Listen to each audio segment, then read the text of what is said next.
Conquest Planning has been on a bit of a rocket ship the last few years. And to hear why, I'm joined by Ken Lotocki, Chief Product Officer of Conquest, to learn more. So Ken, welcome. Thanks, Shannon. Absolutely. So little birdie told me you guys are now part of the Million Miler Club, essentially, because Conquest Planning has actually surpassed 1.5 million plans created, We have, which is yes. incredible. So congratulations, first off. But what do you believe has truly driven the adoption among financial institutions and advisors around this? I think we have met our original objectives when we set out to start Conquest, which was to build something that reduces the time it takes to build financial plans. Our strategic advice manager, Sam, has brought an aspect to the planning business that essentially allows advisors and even the end client and some of our direct-to-consumer stuff to build plans that are specific and contextual to them.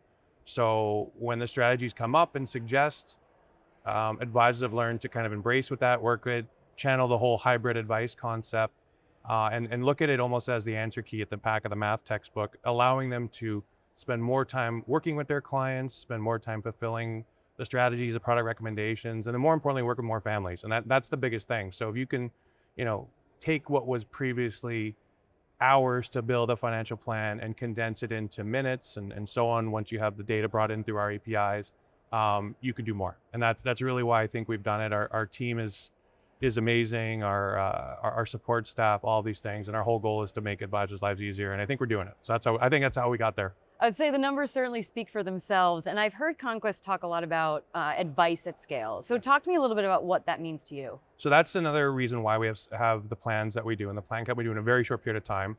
So advice at scale, or another way to think about it, is democratizing access to financial advice, which really is, and one of our goals that we set out was to build a platform that wasn't just going to be another high net worth tool, another ultra high net worth tool.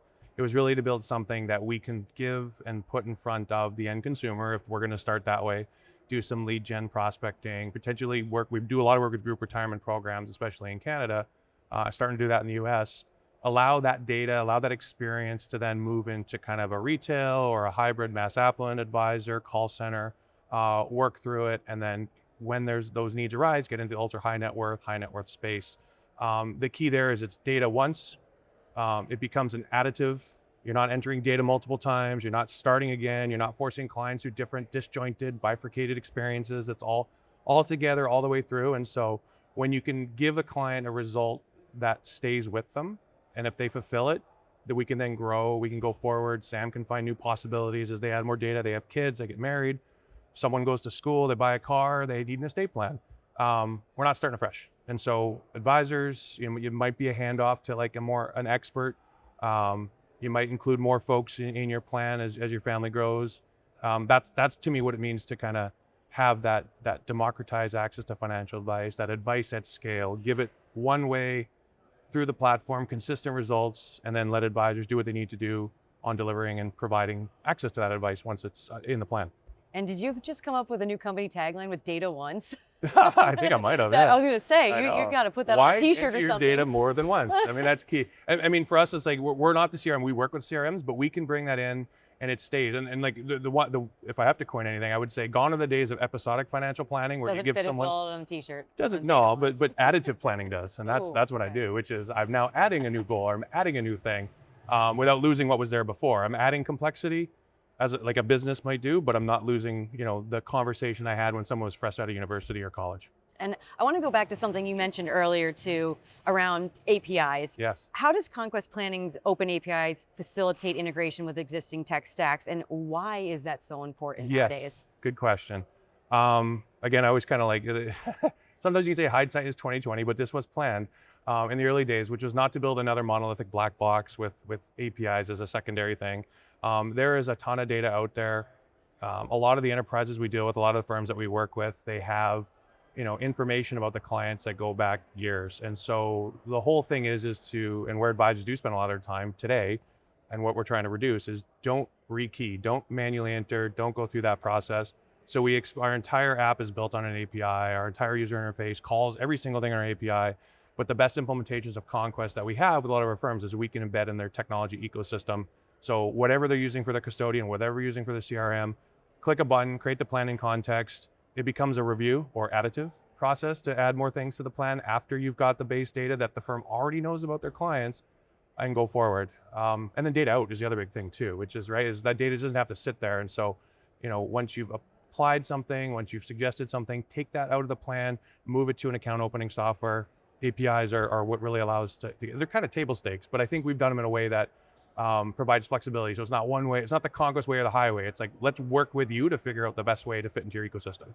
And because I love a good roadmap question, I have to ask, what enhancements can folks expect coming down the pike from Conquest Planning? For sure. So we've always believed AI is a tool, and we're going to harness that tool for a number of use cases, but most prominently is we're building an agent within Conquest called, well, it's going to be called Ask Sam, because why the heck not? And Ask Sam is going to be something that's going to, I believe, help with the onboarding of new users into the platform. It's going to help with existing users who have questions. And when I say users, it's both the client and the advisor. Why is there that red line in 2040? Where do I go and enter my income from my business and the dividend spread and income optimization, and be able to use the agent to help work through and understand certain things, certain questions that people have, instead of hunting and pecking and looking for the audit report that may go. We believe there's opportunity for data migration and data, again, another way to cut down data entry is use an LLM to essentially read a Word or PDF document, populate our schema, and then load that into the plans. Again, another thing advisors don't have to worry about, especially if your client comes with the shoebox, right? You want to augment, you don't want to sit there typing.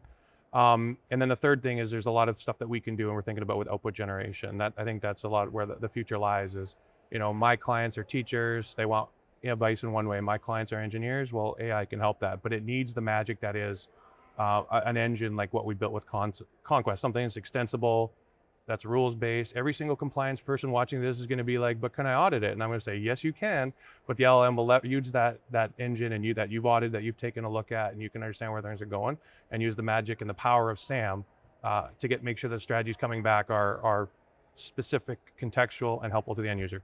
Well, it sounds like Conquest has a serious vision moving forward, Ken. Always a pleasure getting to talk to you. Yes, thank you very much. For wealthmanagement.com, I'm Shannon Rossick.